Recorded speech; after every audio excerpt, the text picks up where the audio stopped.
कभी पेट या कमर में अचानक एक ऐसी तेज चुभने वाली लहर उठी है जो आपको कुछ भी सोचने समझने का मौका ही न दे। एक ऐसा दर्द जो आता है और मानो पूरी दुनिया ही रोक देता है।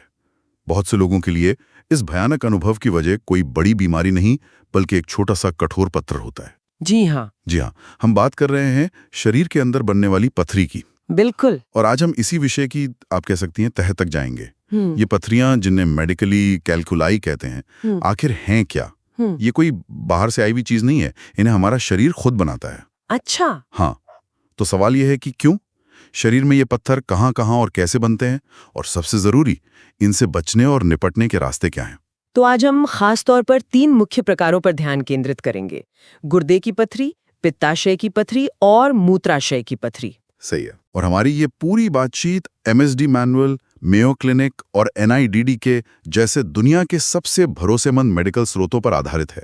तो हमारा मिशन साफ है, पथरी के पीछे के साइंस को आसान भाषा में समझना। हम सिर्फ ये नहीं जानेंगे कि ये क्या है, बल्कि इसकी पूरी कहानी समझेंगे। मतलब एक छोटे से कण से पत्थर बनने का सफर, उसके लक्षण, इलाज और सबसे जरूरी वो लाइफस्टाइल बदलाव जो हमें इस दर्दनाक सफर से बचा सकते हैं। बिल्कुल। तो चलिए शुरू करते हैं। सबसे पहले ये समझते हैं कि ये पत्थर आखिर किस चीज के बने होते हैं। देखिए, पथरी का मतलब ही है एक कठोर क्रिस्टल जैसी चीज। ये हमारे शरीर के जो खोखले अंग या ट्यूब्स होते हैं ना, हाँ, उनमें मिनरल्स और सॉल्ट्स के जमा होने से बनती है। आप कल्पना कीजिए जैसे पानी में चीनी घोलते हैं, लेकिन अगर पानी कम हो और चीनी बहुत ज्यादा, तो वो नीचे बैठने लगती है और क्रिस्टल बन जाते हैं। अच्छा, वैसे ही शरीर में भी ठीक यही होता है। और इनका साइज रेत के कण से लेकर गोल्फ बॉल जितना बड़ा भी हो सकता है। गोल्फ बॉल इतना बड़ा? जी हाँ, इतना बड़ा भी। तो इन्हें हम 2 तरीके से पहचानते हैं। एक, ये शरीर में किस जगह पर है, और दूसरा, ये केमिकली किस चीज से बनी है, मतलब इनकी बनावट क्या है। अच्छा, तो मतलब जगह और बनावट के हिसाब से इनका टाइप तय होता है। तो सबसे कॉमन कौन से हैं? सबसे आम और सबसे ज्यादा बदनाम है मूत्र मार्ग की पथरी, यानी यूरोलिथियासिस। यूरोलिथियासिस? जी, इसमें किडनी, यूरेटर्स मतलब गुर्दे से मूत्राशय तक आने वाली नली और ब्लैडर की पथरी आती है। और यहाँ एक हैरान करने वाली बात है। वो क्या?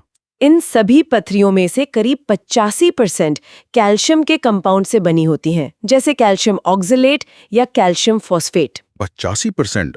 मतलब ज्यादातर पथरियों का मेन विलेन कैल्शियम है। बिल्कुल। तो फिर बाकी की 15% वो किस चीज की होती हैं? बाकी 15% में आती हैं यूरिक एसिड, सिस्टीन या स्ट्रूवाइट पथरी। यूरिक एसिड की पथरी अक्सर उन लोगों में होती है जिनकी डाइट में जैसे कि एनिमल प्रोटीन बहुत ज्यादा होता है। अच्छा, जैसे रेड मीट वगैरह की बात। लेकिन आपने पित्त पथरी का भी जिक्र किया था, क्या वो भी इसी तरह के मिनरल से बनती है या उसकी कहानी पूरी तरह से अलग है? उसकी कहानी बिल्कुल अलग है।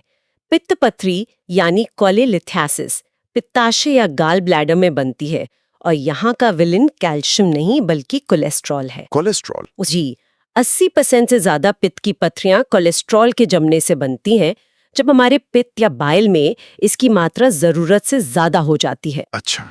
बाकी के जो पथरियां हैं वो पिगमेंट स्टोन्स कहलाती हैं, जो बिलिरुबिन नाम के एक पदार्थ से बनती हैं। तो आप देख सकते हैं शरीर के अलग अलग हिस्सों में पत्थर बनने की वजहें भी बिल्कुल अलग हैं। ये तो सच में बहुत दिलचस्प है। तो चलिए सबसे कॉमन वाले से शुरू करते हैं, गुर्दे की पथरी। आखिर हमारे गुर्दों में ये पत्थर बनने की नौबत आती ही क्यों है? इसकी सबसे बड़ी और अकेली वजह है पेशाब का बहुत ज्यादा गाढ़ा यानी कॉन्सेंट्रेटेड हो जाना। गाढ़ा हो जाना? हाँ, सोचिए हमारे गुर्दे एक बहुत व्यस्त फिल्टर की तरह हैं जो खून से कचरा साफ करके पेशाब बनाते हैं। अगर हम दिन भर में पर्याप्त पानी नहीं पीते तो इस फिल्टर में पानी कम और कचरा मतलब मिनरल्स ज्यादा हो जाता है। इस गाढ़े घोल में कैल्शियम, ऑक्सलेट और यूरिक एसिड जैसे क्रिस्टल बनाने वाले पदार्थ आसानी से घुल नहीं पाते। वो एक दूसरे से चिपकना शुरू कर देते हैं। यानी जैसे सीप के अंदर रेत का एक कण धीरे धीरे मोती बन जाता है, वैसे ही हमारे गुर्दे में ये मिनरल्स पत्थर बन जाते हैं। बहुत अच्छा उदाहरण है। प्रक्रिया कुछ वैसी ही है।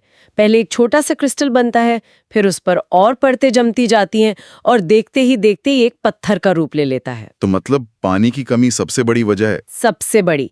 इसके अलावा हमारी डाइट जैसे बहुत ज़्यादा नमक, एनिमल प्रोटीन या पालक और नट्स जैसी ऑक्सलेट वाली चीज़ें ज़्यादा खाना भी इस प्रक्रिया को तेज कर देता है। तो ये पत्थर अंदर बन रहे होते हैं, लेकिन हमें पता कब चलता है? क्या कोई शुरुआती संकेत मिलते हैं या फिर सीधा वो असहनीय दर्द ही उठता है जिसके बारे में सब बात करते हैं? ज़्यादातर छोटी पथरियाँ तो चुपचाप बिना कोई तकलीफ दिए पेशाब के साथ निकल जाती हैं, हमें पता भी नहीं चलता। हाँ। अच्छा। हाँ, असली ड्रामा तब शुरू होता है जब पथरी बड़ी हो जाती है या फिर अपनी जगह से खिसक कर गुर्दे से मूत्राशय तक जाने वाली पतली नली यानी यूरेटर में फंस जाती है। ओके। यही वो पल है जब रीनल कॉलिक का हमला होता है। कमर या पेट में एक तरफ से अचानक उठने वाला ऐसा तेज दर्द जिसकी तुलना किसी और चीज से नहीं की जा सकती। बाप रे। ये दर्द लहरों ही आता है और अक्सर जांग की तरफ बढ़ता है। इसके साथ जी मिचलाना, उल्टी होना और पेशाब में जलन या खून आना बहुत आम है। सुनने में ही इतना भयानक है। और अगर इसे नजरअंदाज किया जाए तो क्या बड़ी दिक्कत हो सकती है? सबसे बड़ी दिक्कत है रुकावट, मतलब ब्लॉकेज। जब पत्थर रास्ता ब्लॉक कर देता है तो पेशाब गुर्दे में वापस जमा होने लगता है, जिससे गुर्दे पर दबाव पड़ता है और वो फूल जाता है।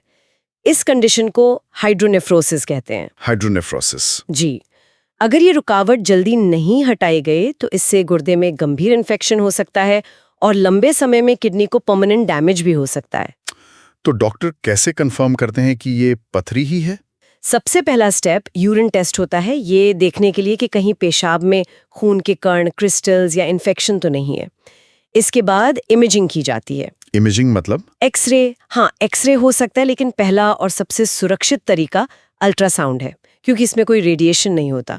हमारे स्रोतों में एक अल्ट्रासाउंड इमेज भी है जिसमें किडनी के निचले हिस्से में एक साफ सफेद धब्बा दिख रहा है जो पथरी है। अच्छा। हाँ, अल्ट्रासाउंड एक बेहतरीन शुरुआती टेस्ट है, लेकिन इसकी एक सीमा है। इससे कभी-कभी छोटी पथरियां, खासकर वो जो यूरेटर में गहराई में फंसी हों, वो मिस हो सकती हैं। ओके, तो फिर क्या करते हैं? इसीलिए जब स्थिति साफ न हो तो सबसे सटीक टेस्ट सीटी स्कैन, मतलब सीटी स्कैन माना जाता है। ये छोटी से छोटी पथरी की लोकेशन और साइज बिल्कुल सटीक बता देता है। लेकिन उसमें तो रेडिएशन होता है। हाँ, उसमें रेडिएशन का एक्सपोजर होता है, इसलिए डॉक्टर इसे तभी करवाते हैं जब बहुत जरूरी हो। ठीक है, तो एक बार पता चल गया कि पथरी है, फिर इलाज के क्या ऑप्शन है? इलाज पूरी तरह से पथरी के साइज, उसकी लोकेशन और दर्द की गंभीरता पर निर्भर करता है। पहला काम तो दर्द को कंट्रोल करना है, जिसके लिए NSAIDs जैसी दवाएं दी जाती हैं। अगर पथरी छोटी है, मान लीजिए 5 मिलीमीटर से कम, तो ज्यादातर मामलों में उसे प्राकृतिक रूप से निकालने की कोशिश की जाती है। इसका मतलब है मरीज को दिन में 3-4 लीटर पानी पीने को कहा जाता है, ताकि यूरिन प्रेशर से वो पत्थर बाहर निकल जाए। और अगर सिर्फ पानी पीने से बात न बनी, तब डॉक्टर एक खास तरह की दवा की मदद लेते हैं, जिसे अल्फा ब्लॉकर कहते हैं। इसका एक बहुत कॉमन उदाहरण है टैमसुलोसिन। ओके, टैमसुलोसिन ये क्या करती है? क्या ये पथरी को घोल देती है? नहीं, और ये समझना बहुत जरूरी है, ये दवा पथरी को तोड़ती या घोलती नहीं है। इसका काम यूरेटर यानी उस पतली नली की मांसपेशियों को रिलैक्स करना है। अच्छा। जब मांसपेशियां रिलैक्स होती हैं तो नली का रास्ता थोड़ा चौड़ा हो जाता है, जिससे पथरी को निकलने में आसानी होती है। ये एक तरह से दरवाजे को थोड़ा और खोलने जैसा है, ताकि पत्थर आसानी से फिसल सके। ये तो बड़ा स्मार्ट तरीका है ना? लेकिन और ये बहुत महत्वपूर्ण है, इसका डोज जैसे 0.4 मिलीग्राम दिन में एक बार, और इसे कब तक लेना है ये सब एक क्वालिफाइड डॉक्टर ही तय करते हैं। खुद से ये दवा कभी नहीं लेनी चाहिए। बिल्कुल। और अगर पथरी इतनी बड़ी हो कि खुद से ना निकल पाए, तब क्या होता है? तब हमें टेक्नोलॉजी की मदद लेनी पड़ती है। एक तरीका है शॉक वेव लिथोट्रिप्सी। ये क्या होता है? इसे आप ऐसा समझ सकते हैं कि शरीर के बाहर से एक अदृश्य हथौड़े से पथरी पर चोट की जाती है। ये हथौड़ा असल में आवाज की तेज तरंगें होती हैं जो सीधे पथरी पर फोकस की जाती हैं और उसे रेत जैसे छोटे छोटे टुकड़ों में तोड़ देती हैं। ये टुकड़े फिर पेशाब के साथ आराम से निकल जाते हैं। वाह, बिना किसी कट के। लेकिन अगर पथरी बहुत मजबूत है या ऐसी जगह छिपी है जहां ये हथौड़ा नहीं पहुंच सकता, तब डॉक्टरों को अंदर जाना पड़ता है। इसके लिए यूरेट्रोस्कोपी जैसी मॉडर्न तकनीकें हैं। इसमें एक बहुत ही पतला लचीला ट्यूब जिसके सिरे पर कैमरा लगा होता है। एंडोस्कोप जैसा? बिल्कुल। उसे पेशाब के रास्ते से यूरेटर या किडनी तक पहुंचाया जाता है। डॉक्टर स्क्रीन पर पथरी को देखकर उसे लेजर से तोड़ देते हैं या एक छोटी सी टोकरी जैसे औजार से पकड़कर बाहर निकाल लेते हैं। ये तो काफी एडवांस है। जी, और अगर पथरी बहुत ही बड़ी हो तो पीठ में एक छोटा सा छेद करके सीधे किडनी से उसे निकालने की प्रक्रिया की जाती है, जिसे PCNL कहते हैं। इलाज के बाद सबसे बड़ा डर होता है कि ये दोबारा ना हो जाए। जी क्या इसे रोकने के लिए भी दवाएं हैं? बिल्कुल, और ये इलाज का एक बहुत जरूरी हिस्सा है। जिन लोगों को एक बार पथरी होती है उनमें अगले 5 से 10 सालों में दोबारा होने का चांस 50% तक होता है। 50%? जी, इसलिए रोकथाम जरूरी है। डॉक्टर निकाली गई पथरी का एनालिसिस करवाते हैं ताकि पता चले कि वो किस चीज से बनी थी। अच्छा, टाइप के हिसाब से दवा दी जाती है। एकदम सही। अगर वो कैल्शियम की पथरी है तो थियाज़ाइड डायोरेटिक जैसी दवा दी जा सकती है।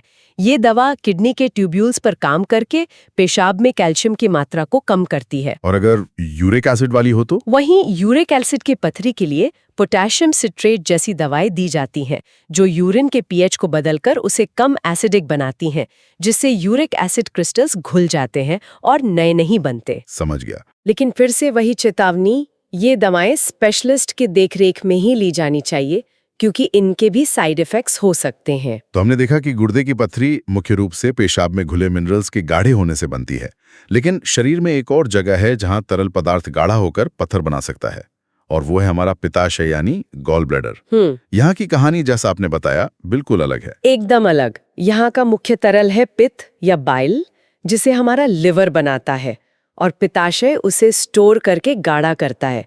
ये पित्त फैट को पचाने में मदद करता है। अच्छा। समस्या तब होती है जब इस पित्त का संतुलन बिगड़ जाता है, या तो उसमें कोलेस्ट्रॉल बहुत ज्यादा हो जाता है या बिलीरुबिन, और जब पित्ताशय ठीक से सिकुड़कर खाली नहीं हो पाता तो ये गाढ़ा कीचड़ धीरे धीरे पत्थर का रूप ले लेता है। इसके रिस्क फैक्टर के बारे में 4 F's का जिक्र होता है। फीमेल महिला, 40 के पार, फर्टाइल प्रेगनेंसी या हार्मोनल बदलाव, और फैट मोटापा।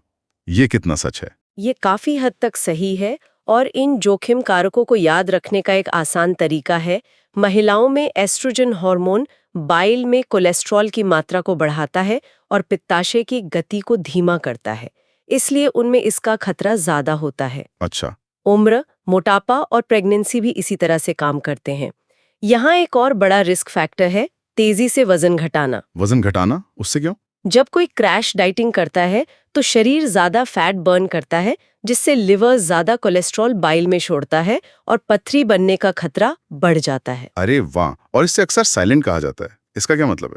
इसका मतलब है कि 80% लोगों के पित्ताशय में पथरी होती है, लेकिन उन्हें जिंदगी भर इसका पता ही नहीं चलता, क्योंकि कोई लक्षण नहीं होते। ये साइलेंट रहती हैं। तो ये बोलती कब है? ये बोलना तब शुरू करती हैं जब कोई पथरी पित्ताशय से निकलने वाली नली में आकर फंस जाती है।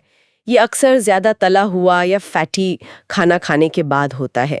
तब पेट के ऊपरी दाहिने हिस्से में एक बहुत तेज दर्द उठता है, जो कंधे या पीठ तक जाता है। और अगर ये साइलेंट ना रहे तो इसकी जटिलताएं क्या हो सकती हैं? अगर पत्थर नली में फंसा रह जाए तो ये गंभीर समस्याएं पैदा कर सकता है। पित्ताशय में सूजन और इन्फेक्शन हो सकता है, जिसे कोलेसिस्टाइटिस कहते हैं। अगर पत्थर और आगे बढ़कर मुख्य पित्त नली को ब्लॉक कर दे तो पीलिया हो सकता है। और सबसे खतरनाक स्थिति तब होती है जब ये पैंक्रियास की नली को ब्लॉक कर दे, जिससे पैंक्रियाटाइटिस हो जाता है, जो एक मेडिकल इमरजेंसी है। तो अगर किसी को लक्षण आ रहे हैं तो उसका इलाज क्या है?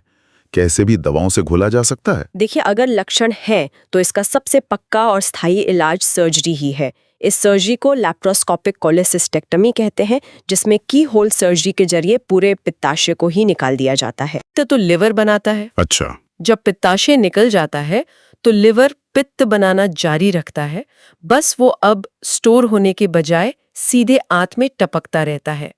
ज्यादातर लोग सर्जरी के बाद बिल्कुल सामान्य जीवन जीते हैं। हाँ, कुछ लोगों को शुरुआत में ज्यादा फैटी खाना पचाने में थोड़ी दिक्कत हो सकती है। अब दवाओं की बात करें तो उर्सोडिऑक्सीकोलिक एसिड जैसी दवाएं हैं जो कोलेस्ट्रॉल की पथरी को घोल सकती है। लेकिन इसमें कोई लेकिन जरूर होगा। बिल्कुल, लेकिन ये प्रक्रिया बहुत धीमी है। इसमें महीनों या साल लग सकते हैं। ये सिर्फ छोटे कोलेस्ट्रॉल स्टोन्स पर काम करती है, और सबसे बड़ी दिक्कत यह है कि दवा बंद करते ही पथरी के दोबारा बनने का खतरा बहुत ज्यादा होता है। अच्छा, तो ये स्थायी समाधान नहीं है। नहीं, इसलिए ये सिर्फ उन मरीजों के लिए है जो किसी वजह से सर्जरी नहीं करवा सकते। ठीक है, अब जल्दी से मूत्राशय की पथरी पर भी नजर डाल लेते हैं।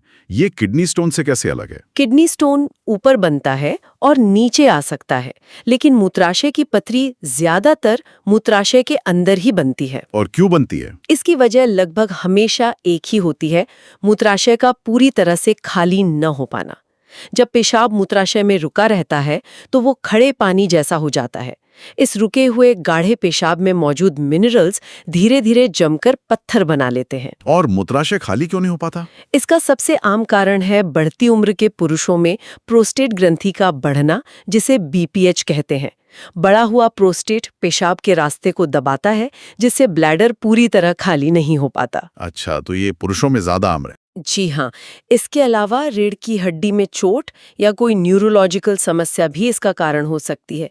इसके लक्षण भी थोड़े अलग होते हैं, जैसे पेट के निचले हिस्से में दर्द, पेशाब का बार बार आना या पेशाब की धार का रुक रुक कर आना। और इसका इलाज? इसका इलाज है पत्थर को एंडोस्कोप से तोड़कर निकालना और साथ ही उस मूल कारण का इलाज करना जिसकी वजह से पेशाब रुक रहा था।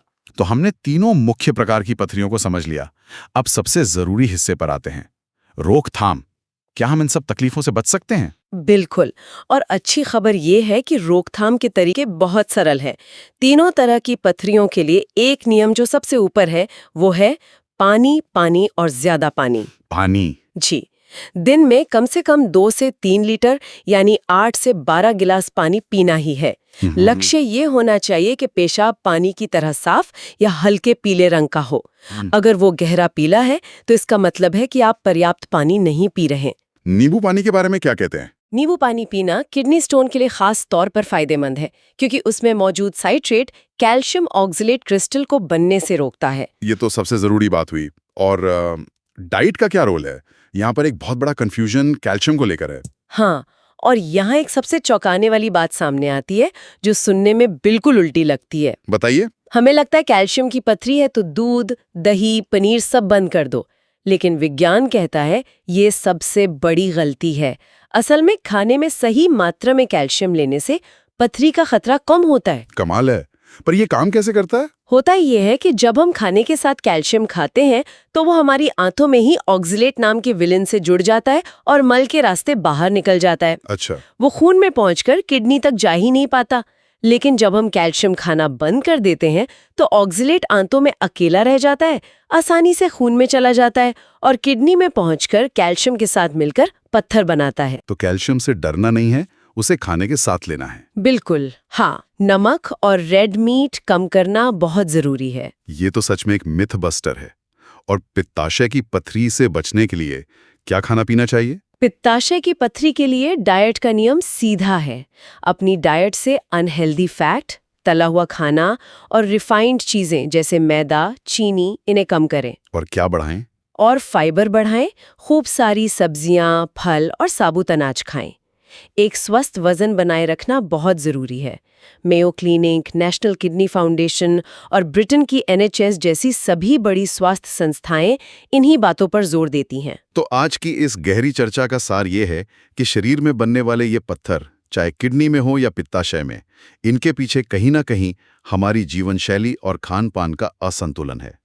लेकिन सबसे बड़ी बात यह है कि रोकथाम हमारे हाथ में है, जिसकी चाबी है सही मात्रा में पानी और एक संतुलित आहार। बिल्कुल सही।